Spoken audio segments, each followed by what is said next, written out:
سیرت مبارکہ ایک بحر بے کنار ہے، اور قرآن پاک میں اللہ کے پیغمبر صلی اللہ علیہ وسلم کو سراجم منیرہ کہا گیا ہے، چمکتا ہوا سورج، روشن چراغ۔ کبھی آپ لوگوں نے سورج کو دیکھا ہے کہ جب وہ چمک رہا ہوتا ہے تو ہر طرف روشنی ہوتی ہے، ہر طرف نور ہوتا ہے،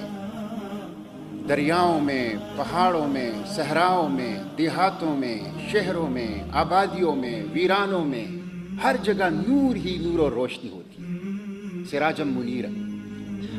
سورج کی یہ خصوصیت ہے کہ اس کو آپ جس بھی زاویے سے دیکھتے ہیں آپ کو نور ملے گا، آپ کو روشنی ملے گی۔ سورج کی ایک اور خصوصیت یہ ہے کہ اس کی روشنی کا احاطہ ممکن نہیں ہے،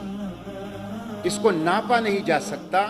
اس کی پیمائش نہیں کی جا سکتی، یہ بے انتہا ہے۔ یہی اللہ کے پیغمبر صلی اللہ علیہ وسلم کی سیرت مبارکہ ہے، سراجم منیرہ، چمکتا ہوا سورج، روشن چراغ۔ اللہ کے پیغمبر صلی اللہ علیہ وسلم کی سیرت مبارکہ کے بارے میں قرآن کا ارشاد ہے، وَرَفَعْنَا لَكَ ذِكْرَكَ، ہم نے آپ کی خاطر آپ کا آوازہ اور آپ کا ذکر بلند کر دیا۔ آپ کی رفع ذکر یا ذکر کی بلندی یہ ہے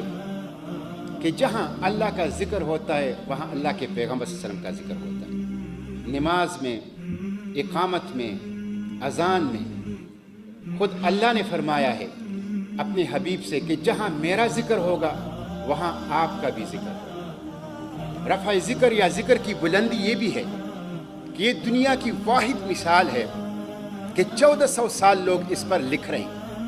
اپنے بھی لکھ رہے ہیں، غیر بھی لکھ رہے ہیں، ہر زمانے کے لوگ لکھ رہے ہیں، ہر زبان کے لوگ لکھ رہے ہیں، ہر قوم کے لوگ لکھ رہے ہیں، ہر خطے، ہر منطقے کے لوگ لکھ رہے ہیں، لیکن لکھنا ختم ہی نہیں ہوتا، لکھنا انجام کو نہیں پہنچتا۔ تو یہ جو لکھنا ہے 1400 سال سے، اپنے بھی، غیر بھی، ہر خطے میں، ہر منطقے میں، ہر زبان میں، یہ بھی اللہ کے پیغمبر صلی اللہ علیہ وسلم کی رفع ذکر ہے۔ تو جو سیرت مبارکہ سراجم منیر ہو اور جس کا ذکر اللہ نے بلند کر دیا ہو، اس کا احاطہ بھلا کون کر سکتا ہے؟